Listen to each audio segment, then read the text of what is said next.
પોષણ પખવાડિયું 2025 જિલ્લો બનાસકાંઠા જિલ્લાના આંગણવાડી કેન્દ્રો ખાતે સગર્ભા ધાત્રી માતાઓ બાળકો તેમજ લોકોને પોષણ જાગૃતિ માટે માર્ગદર્શન અપાયું। બાળકોને આયર્ન વિટામિન અને કૃમિની દવા વાનગીમાં THRનો ઉપયોગ સહિત બાળકના વૃદ્ધિ વિકાસ માટે વાલીઓને કરાયા માર્ગદર્શિત। વડાપ્રધાન શ્રી નરેન્દ્રભાઈ મોદીએ વર્ષ 2018થી પોષણ અભિયાનનો રાષ્ટ્રવ્યાપી પ્રારંભ કરાવ્યો હતો। પોષણ અભિયાન અંતર્ગત મહિલા અને બાળ વિકાસ મંત્રાલય ભારત સરકાર દ્વારા દર વર્ષે માર્ચ-એપ્રિલ માસમાં જનજાગૃતિ માટે પોષણ પખવાડિયાની ઉજવણી કરવામાં આવી છે।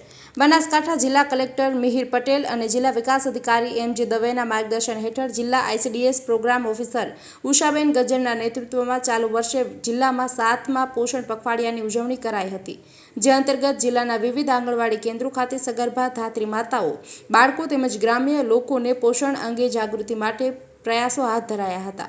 પોષણ અભિયાન અંતર્ગત ઘટક પાલનપુર 1 ખાતે લાભાર્થીઓને તથા સગર્ભા ધાત્રી માતાઓને ગર્ભાવસ્થા અને બાળકના જન્મ પછીના પ્રથમ 1000 દિવસનું મહત્વનું અને પોષણ ટ્રેકર એપ્લિકેશનમાં લાભાર્થી મોડ્યુલ અંગે SAM અને MAM બાળકોનું વ્યવસ્થાપન પોષણ શપથ ત્રીજા મંગળવાર અંતર્ગત અન્નપ્રાશન તથા બાળ દિવસની ઉજવણી કરાઈ હતી।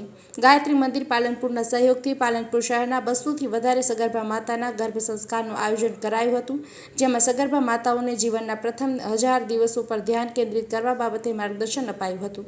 પોષણ અભિયાન અંતર્ગત જિલ્લાની વિવિધ આંગણવાડી કેન્દ્રો ખાતે બાળકોને આયર્નની સિરપ, વિટામિન A, કૃમિની ગોળી આપવા તેમજ ઘરમાં બનતી વાનગીમાં THRનો નિયમિત ઉપયોગ કરવા, નજીકના આંગણવાડી કેન્દ્રમાં બાળકને લઈને જઈ સમયસર વજન અને ઊંચાઈ કરાવવા, જેથી બાળકોનો વૃદ્ધિ વિકાસ થાય છે તો જાણી શકાય તેવી સમજ વાલીઓને આપવામાં આવી હતી। Bureau report, Palanpur.